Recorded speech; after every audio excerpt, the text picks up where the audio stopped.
Welcome to the Red Review with me, Jeremy Brim. The Red Review is brought to you by Growth Ignition, the transformation and capability development business, all in the work-winning space, and the Bid Toolkit, its product set in bid process and training videos. So welcome to the Red Review with me, Jeremy Brim. Sorry there's been a bit of a break. We had some episodes arranged and people fell by the wayside, couldn't make it, so they've been delayed, all of those sorts of things. But speaking of which, this is an episode I've been trying to do for 2 or 3 years, I should think.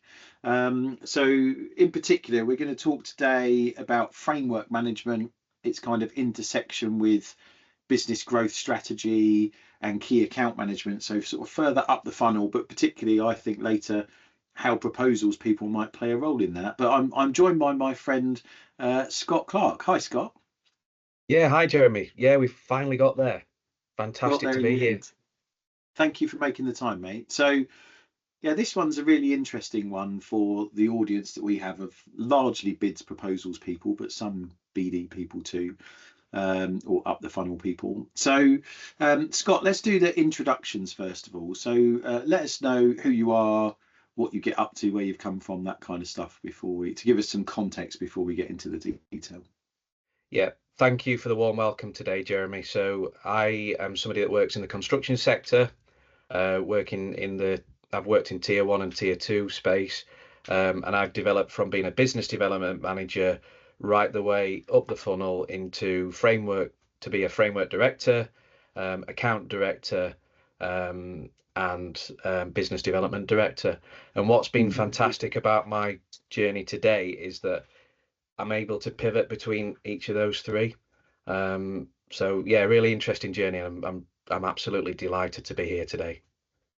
Well, thank you. No, thank you for making the time, mate. Because as we said, we've been trying to get this conversation for years, actually, and one reason or another, it's not quite come together. So it's good to get the chat, because that framework management's a funny game, isn't it?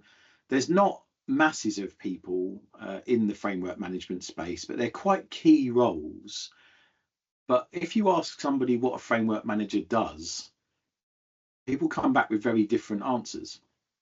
And as we were just talking off camera, the quality capability of framework managers can be quite variable, and their backgrounds and what they think framework management means can be quite variable. But it is quite a key engine room to the growth of particularly B2G businesses, where they've got big government frameworks. So tell us, so we met at ISG. So I did, I guess, a year all in with ISG. I got brought in as a consultant. I ended up being the director of winning work for 6 months, and then handed over to a guy who they were recruiting into that role. And we crossed paths where you were looking after some of the major frameworks, and we had some interesting conversations about how you worked, because I really appreciated it and saw the value. So we won't go into what's happened to ISG. One of their problems was not winning work. So that we'll move on from that bit. But it was a good experience in how you grow things. So tell me about what you think framework management is, and perhaps tell us that sort of journey where you picked that up at ISG, transition from a business development role into that framework management, framework director piece.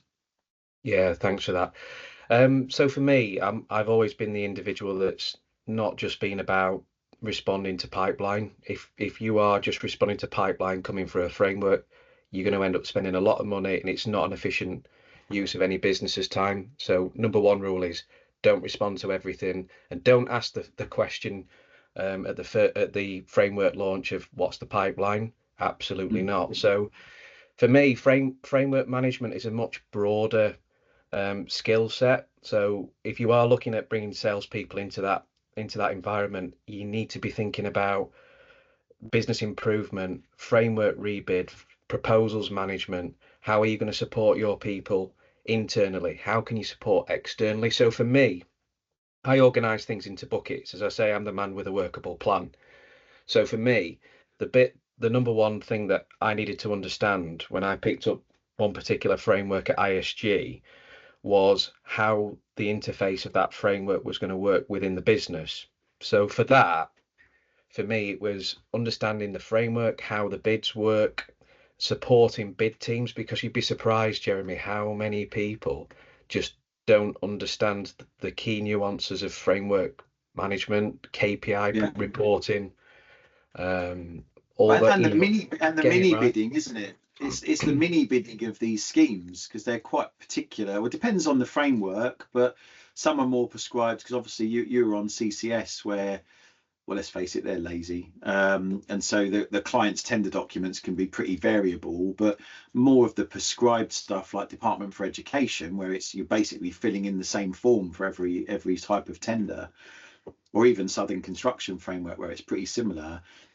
There's a lot to get out of becoming better and better at those bids, and it's the framework manager's job to keep going and getting the feedback in the detail, helping us improve and improve. Makes a big difference to business outcomes than just sitting there like many do and bidding everything that comes through the client's pipeline. It's not about that, is it? Because there's the intersection. So I'm having an interesting time at the moment, largely working with building contractors, working in lots of other markets, defence stuff, and all sorts of. Spent lots of time talking about Ukraine and things, quite sadly, in the 6 months before. But in the last 3 months, I'm back in with the builders quite a lot, all the big tier ones who are all into business planning at the moment. And it's fascinating how variable their level of quality of what they do with that is. And then the intersection with how they treat frameworks. And so one of the things that ISG were really good at, with you in the heart of it, but also Morgan Sindall, maybe with old Rob Hall, who was ex-ISG as well, wasn't he, on Pagabo, for instance.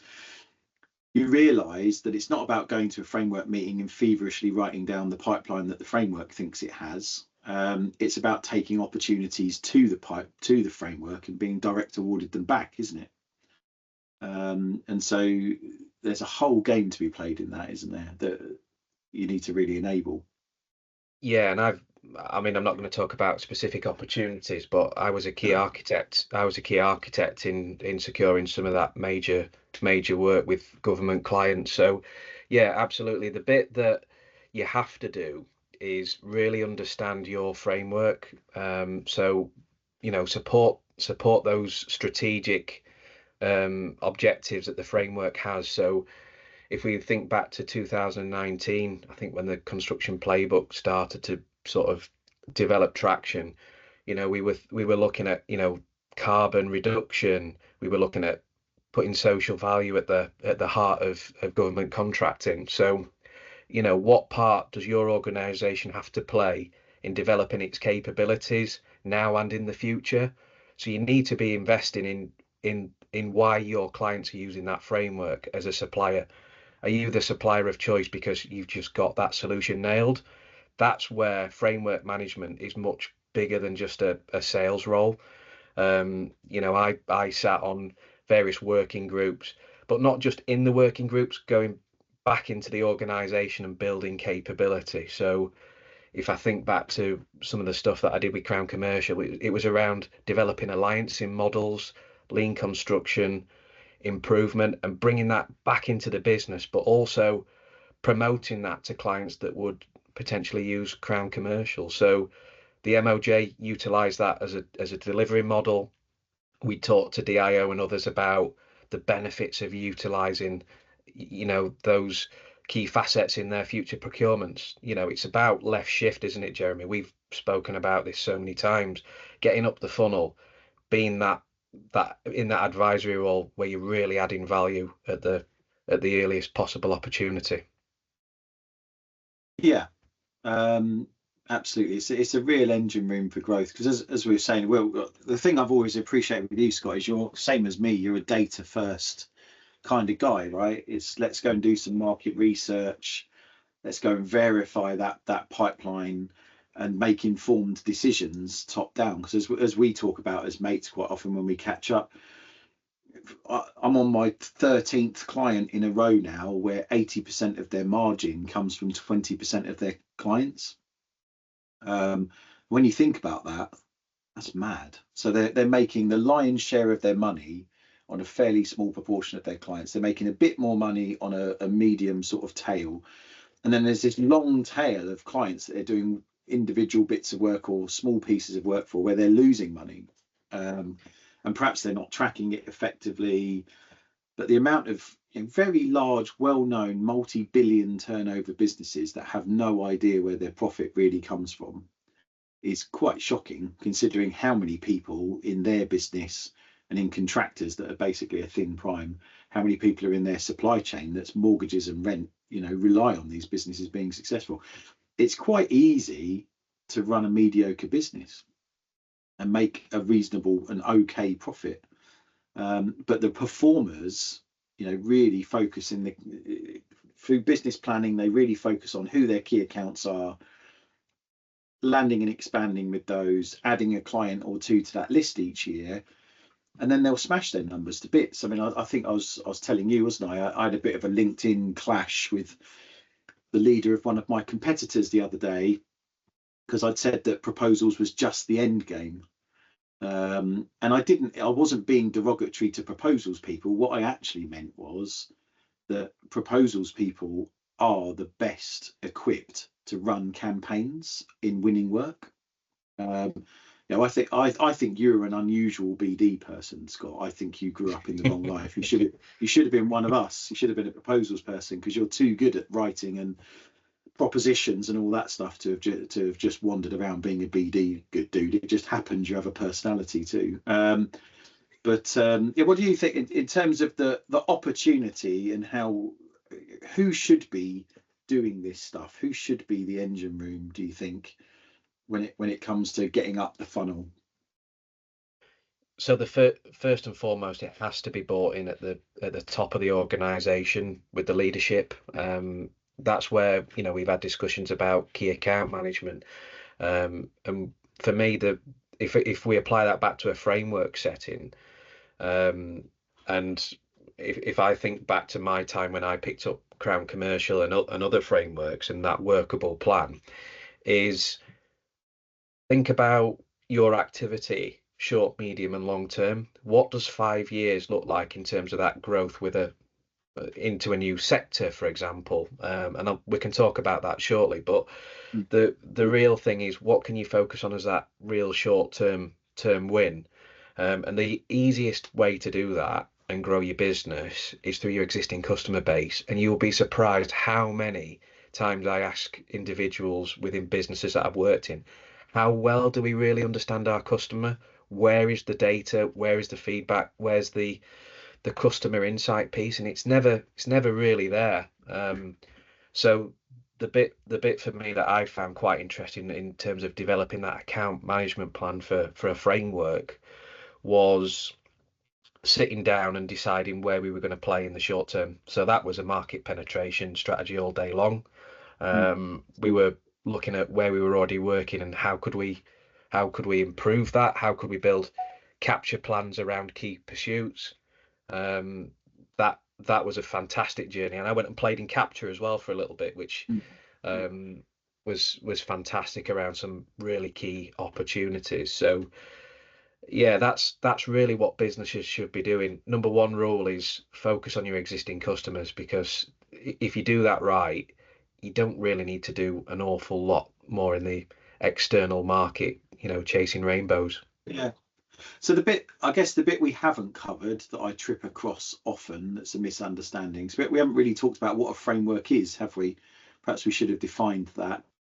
And so just for those that aren't aware, you do get, panels and things like that in the private sector, where an organisation puts in place, they will run a procurement exercise to put in place a panel of consultants or suppliers that they then pull service from, and maybe they just give work to those suppliers, maybe on a taxi rank basis.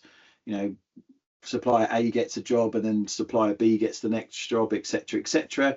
Sometimes they mini bid, so they've done their sort of pre-qualification, as it were. Sometimes they mini bid opportunities to them, but it's more, I would say it's more prevalent, or the bigger procurements of these things tend to be in the public sector, or the ones we're more aware of in the press. And so Crown Commercial Services are a subset of the Cabinet Office, their central government's big procurement hub. Ironically, they're not very good at it, but that's a story for another time. But they're the big engine room of procurement for government of all types of services. So Scott and I are both from construction world, but they run frameworks in IT and insurance and management consulting and all sorts of things. And they are mega frameworks to be in. There's huge billions and billions of pounds worth of work goes through these things. But they're the top tier, I guess. But then there are lots of other public sector frameworks, whether they are owned by public bodies. So Southern Construction Framework was always a good heritage one in construction in the south of the country, where Hampshire Council worked with some other councils to come together to create their own framework, panel of contractors, and then would mini bid jobs through them.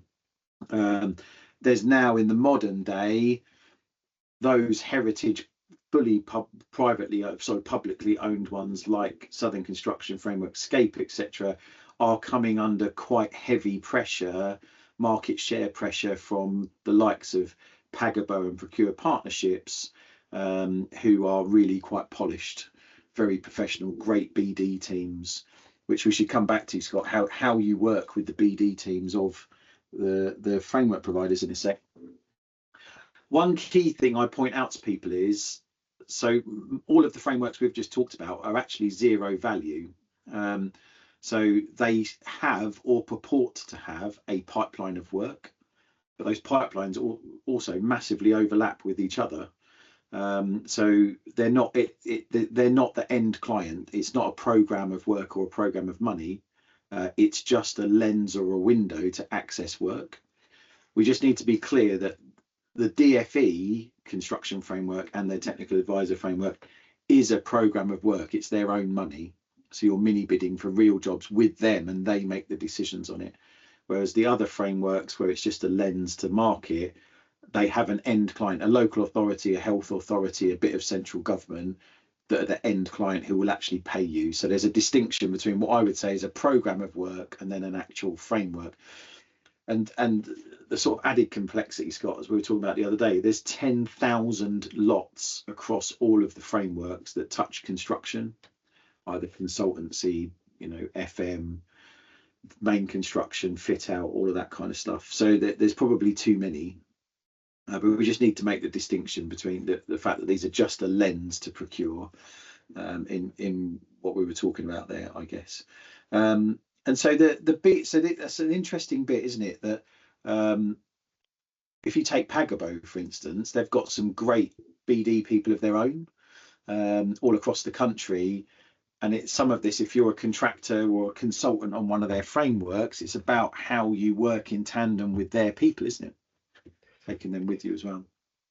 Yeah, absolutely. Because what they require is those projects to come through the pipeline. They depend upon the contracting market to bring those opportunities to the table. So that is about working together in terms of understanding what the client's key drivers are, what are their issues in terms of getting through that governance piece, or whether it's to support a business plan. So it's very much the two have to come together to make these things work. And yeah, some frameworks are better at it than others. But ultimately that's the end goal, isn't it? We're all working towards that end goal, and working together to get there. So yeah, absolutely. You've got to be integrated into that framework team as well. You are part of that journey. And again, it's not just about responding to tender opportunities. You have to work it hard. You've got to take opportunities to it, haven't you? Because they're all in a street fight. So the interesting thing, I guess, so if you've got at the top of a pyramid business plan, where the business is going, its objectives, key measures, you've got a marketing plan that helps the brand pull through opposite opportunities or position you for things, hopefully more account-based marketing that's a bit more precision stuff. But we've done podcast episodes on that, like the one with Darren Carter. But frameworks are in that next level along with key account management. But as a business, if you take ISG, we're on a number of frameworks. Morgan Sindall are on loads, others are on quite a few. As a business, you've got to figure out how many do you want to be on, of what flavors tactically, who do you back and what the balance is, because the frameworks themselves are now into a heavy sort of battle of market share. They are having to pitch to clients for work, for projects or programs of projects that they help them procure. They're under price pressure, etc. So it's how we work with them and support them. So pick which ones you want to support, or what are the balance of it across the business. So it's a bit of an awkward game, isn't it, to play, I guess. Yeah, absolutely. And the advice that I would give to any organization that is considering frameworks is don't try and get onto every single one. The competition in frameworks is pretty high. I've seen it where that competition play out in terms of projects will come through and you'll see the same project from three framework providers. Yeah, So you really have to understand the competition that the frameworks and the value that they're delivering for their clients. Social value seemed to be a really big topic a couple of years ago, and that space will ultimately change and adapt and evolve. So that the best advice is try not to get on too many frameworks where they're competing with each other. Really, again, try and focus on that market piece of where does your business want to play, and then why do they utilize the frameworks that they use? Is there a route that framework offers in terms of flexibility, a type of contract, a particular value that framework brings? You obviously then, and that aligns to your business. Yeah, support that framework, support that client, but don't get on too many frameworks. I mean, I was part of a review a couple of years ago, with frameworks, and it was a key recommendation, at the time, that there were too many frameworks out there in the market. So we needed to consolidate that sector. yeah, because there is a cost and an overhead attached if you're going to do it properly. And as I say, you'll be much more successful, or certainly much more profitable, if you take the view of taking clients and projects that you've done the business development on to a framework to then be direct awarded, ideally, or worst case, you've shaped the opportunity with the client, in tandem with that. Who are your key accounts? Where's the profit going to be coming from in 3 years' time?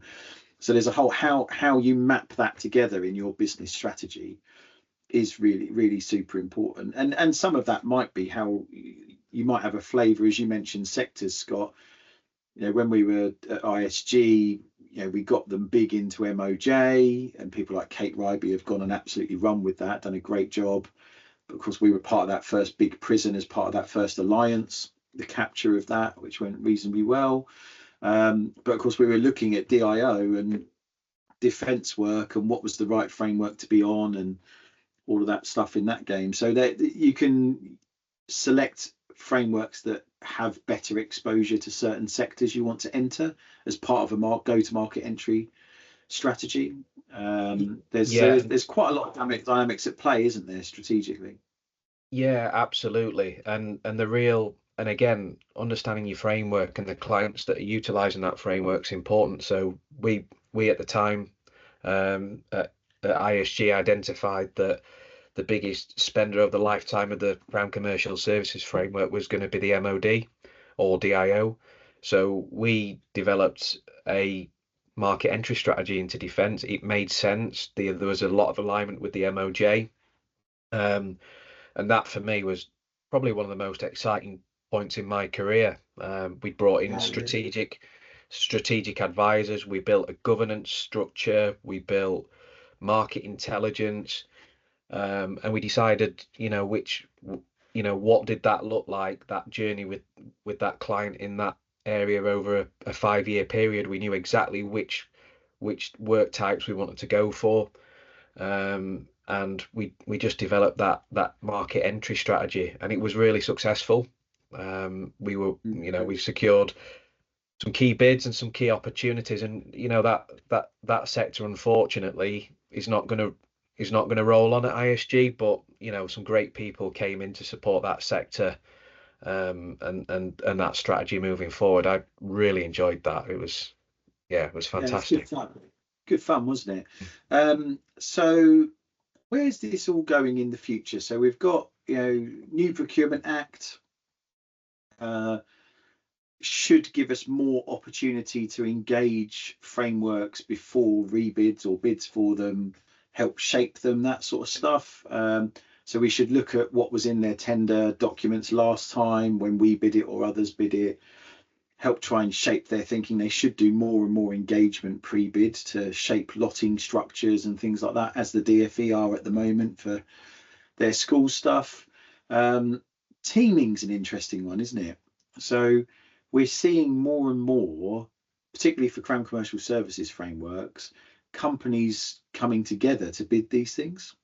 So either one acting as a prime and having a supply chain, or even you saw last time around, I think, for the more health focused CCS one, Wilmot Dixon came together with Mace to bid that together, which you'd normally never think of two large building contractors sort of being grown up enough to play nicely, but it's actually gone really well from what I understand, because there are only so many places on these frameworks.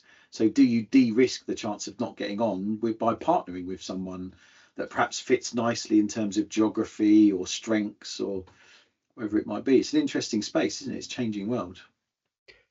Yeah, and it creates new opportunities and new offers to the markets and the clients utilizing those frameworks as well. I'm all for it. What's really important is that if that is something that you would look to do in terms of a JV, you have to start that journey with partners really early days. We all have different cultures and ways that our business operates. Commercially, we need to understand where we sit. The almost a way of working document, or you have to go through that journey really early days, because you don't want to jump into a framework, get on it, and then all of a sudden you're fighting over a particular territory or a particular project type. You have to really make sure you understand what your organization is going to do in that framework and not and unfortunately sometimes you do miss out, but yeah, really good opportunity. And it's a different way of thinking. But if you're doing your research, your research should tell you that you're not the strongest person to bid that lot or that framework on your own. So yeah, align as early as possible.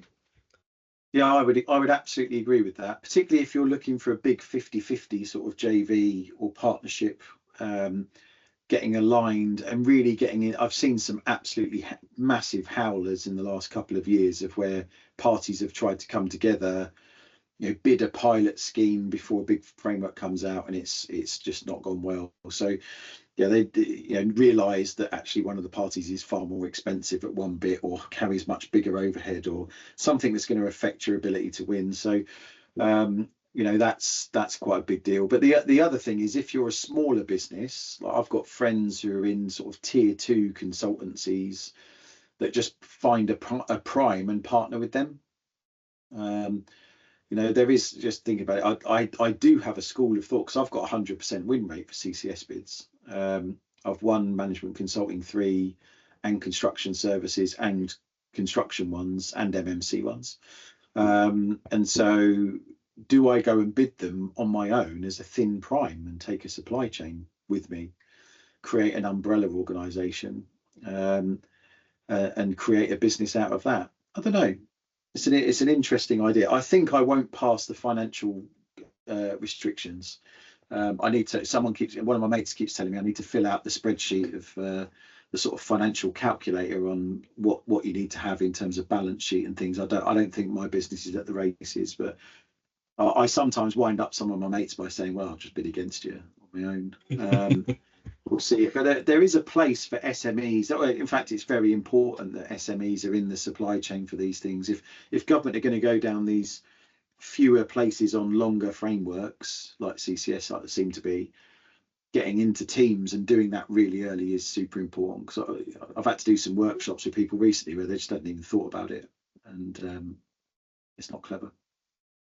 And another bit to add to that, Jeremy, is, do organizations really understand what their value proposition is? Do they understand which parts of their business are really good? So if you're going to bid a framework with a JV partner, what does that offer look like? Who brings? I'm just thinking back to an Yeah, alliance day at the MOJ, we clearly saw the strengths that the others brought way beyond what ISG brought to the table. And it's about delivering client solutions, and it's who should be the lead of that particular facet.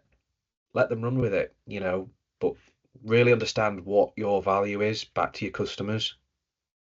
yeah. No, we have quite big problems with clients in that space, with sort of politics with a small p, of they don't want to admit that one part of their business is weaker than another. They want to put forward, oh, we can do everything. Hmm. But actually the competitors are stronger at one part, you're better. So for instance, Mason, Turner and Townsend in the defence world years ago realised they were taking work off each other and getting the wrong bit. One's better at cost, one's better at project management. So why not joint venture it, make sure we both get on or win this work? So they won the big cost partner role, delivery partner role with DIO, didn't they? As a JV, and it was a really smart move. So being grown up about this stuff, most organisations don't do that. They don't want to partner, don't want to admit one bit's weaker than another, and they end up with nothing of nothing rather than something of something. So it's not good strategy. You're right. The value proposition thing's interesting. Again, I've got another client at the moment who think they've got 110 key accounts. We can't have, No. can you? Well, for starters, you need a board member to review every one of those plans for at least 30 minutes every month. So how many board members have you got? How many hours in the day have they got? Are they going to do this full time? So no, you've probably got 5 to start with, maybe 20 tops, and those 20 are probably doing 80% of your margin anyway. We tend to find. So focus is absolutely everything, isn't it? And then off the back of that, what is your proposition to those focused markets and clients that you can take through that framework, through that lens? And what's the proposition to the framework providers? Because the framework providers at the end of the day are taking a percentage. They want contractors or suppliers or partners that can bring work to the framework, make them look good, deliver well for clients. And so you need to have a proposition to them that shows what you're going to bring to the party. On pipeline. Absolutely. And once you get past, you've got on a framework and you're in that sort of celebration mode, the first thing that I always think about is that rebid, Yeah, yeah, from day one. And then that starts to then relook at the account management process that you're going to put around that framework, how you're going to manage the framework, what's new, what's that lessons learned piece that you can bring in from the old framework and other frameworks as well. So yeah, it's really important. yeah. That's really prudent. Almost nobody does that, do they? With any form of contract that has a rebid date in the future, they just wait until the last 6 months and panic. When actually from day one you can build and execute a plan to keep seeding ideas, to keep, so you don't, because you don't want your rebid document to be a surprise to them, do you? You want to be seeding how you would help them improve. Yeah, absolutely. I mean, I just think back to some of the teams that I've worked with over the years. I sort of hold back on particularly within the first 3 months of a framework going live, talking about rebid. We've all been there. We've all been through the battles, and you lay in a dark room after you've submitted what you think's a fantastic framework bid. But yeah, you need to have that in your sights. You need that built into your plan of your framework fundamentally, um, to move forward and resecure your position. Everybody wants to be number one. Um, you've got to work really hard to maintain that position as number one, or to beat the competition to get up to number one. Yeah, because there's that whole KPI game, isn't there, in delivery? The business needs to be delivering through the lifetime for you to be able to hit those KPIs and things. So they help the business focus on performance. Frameworks are a really good thing for the business. All of that KPI game feels like a real ball ache at the time, but actually, as long as you've helped them shape the KPIs so they genuinely add value, they're useful, they're not just silly. They drive the business to do the right things, don't they? So yeah, just to reiterate the point for my proposals friends, as much as all of the AI businesses are, giving it the, oh, AI is just a sidearm and you'll all get to keep your jobs as bid writers and all that sort of stuff. That's clearly not true. CCS have already procured an AI platform to read their bids first that they receive. So it's not rocket science that we will create AI platforms that go and find the bits they're looking for and tell them the things they're looking for in an automated fashion. Can't be a million miles away, 5 or 10 years away. So, there is a place for becoming an expert in using those tools as a bid writer or bidding professional, proposals person. But in reality, I think proposals people, bidding people are really well suited to running campaigns. So capture, I talk about capture a lot and how they're the best suited people to be the project managers of capture, be capture managers.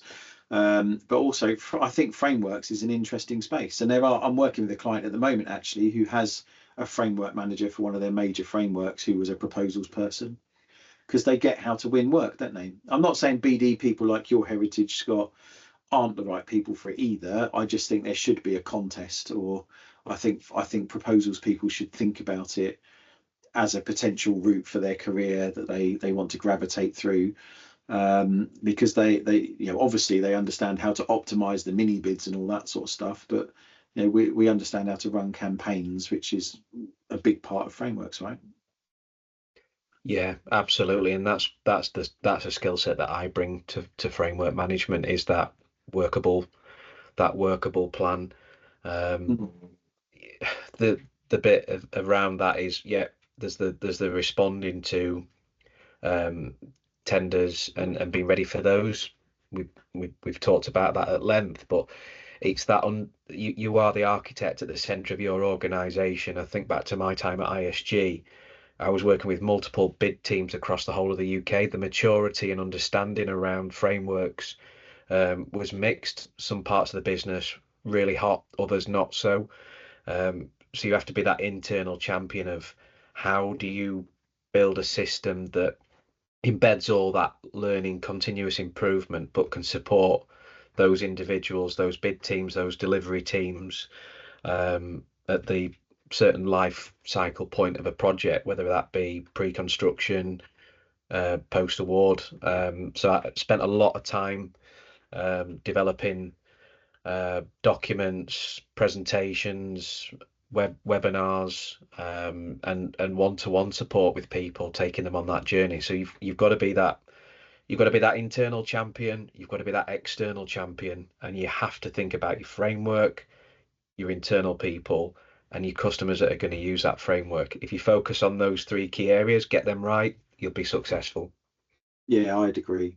I think I'd add the other bit you were good at, and I've seen a couple of others. It's rare, but a couple of others are good at, is driving direct awards through these frameworks negotiations, where you can get in earlier with the client. In the construction world, it's about early contractor engagement and things, but the same works in any market, really. You should, in your business plan, have a KPI or a measure for proportion of work that's negotiated or direct awarded in the public sector, and drive that stat, because you generally find you're engaged by the client earlier, the work is lower risk, you tend to do a better job, you tend to make more money. As a result, the clients get better value. It tends to all go a lot better if you're direct awarded on average for everyone involved. There's huge business benefit in that. It's part of, I've got a whole sort of campaign brewing about, do I go and work with some businesses as a fractional, CRO or a business development director, where we implement that kind of strategy and how you double the margin of the business, because it's not rocket science. Figure out your business plan, proper market research behind it, get a tailwind of account-based marketing pushing it through, but particularly this kind of strategy around frameworks and key account management, and then capture at the next level. If you get all of that singing, I've got a number of clients now where we've doubled their margin in 2 to 3 years just through that focus. Cut the tail, focus on where the money's going to be in 3 years' time, and frameworks are a key conduit, but that a key enterprise in that is trying to get as many negotiations or direct awards as possible. Yeah, and for framework, if you're in framework management or framework director role, you have to be able to pivot. The importance of that is essential. You have to then be able to put yourself in an advisory role where you're really getting into the client's headspace, really understanding their challenges and what you think is a major challenge might not necessarily be a challenge for that client, or vice versa. Mm. And it is then down to you to say, right, okay, if you consider this approach through this framework, actually we can knock 6 months off your program. Let's have a look at that pipeline of work. Actually, these people don't exist in terms of the resources that you require to deliver this program of work in that amount of time. Here's another solution to that Yeah, yeah, challenge. And it's quite refreshing when, and I get a real kick out of this, is where somebody comes to one side and said, do you know what? We've not even thought about that. Thank you so much for what you've provided today. You're the person that I'm always going to call when we need to yeah, talk yeah. about this, that, and the other. And that for me is what gets me out of bed in the morning. It's that advisory role, that direct towards. Sometimes it doesn't always result in a direct award. You're just giving really good advice to your customer. Um, that's what it's about, surely. Yeah, yeah, no, and it'll position you for that competitive tender so much better because you'll understand the scope better than everyone else. You'll understand the risk better than everyone else, so you'll be much more likely to win. Um, yeah, that's really interesting. So yeah, you can use the old proactive proposals in there. Put a paper to the client with a hypothesis, using this framework, engaging us early, we can do these things faster, this will save you this much money, it saves you this in inflation, it'll be lower risk, whatever your hypothesis is, to get you in the door to get that workshop. Because there's a co-solutioning, we call it. Get a co-solutioning workshop with the client, as you described there, Scott. Get in the room with the client, get your key people with their key people. And even if you don't get a direct award, what happens is you'll understand the scope better than everyone else and the risks, etc. But also, your humans are spending time with their humans building trust. So when they do come to read your bid or your proposal, if it's a negotiation, they don't even read the CVs. They see the pictures, they move on, job done, because they trust the people already, top marks.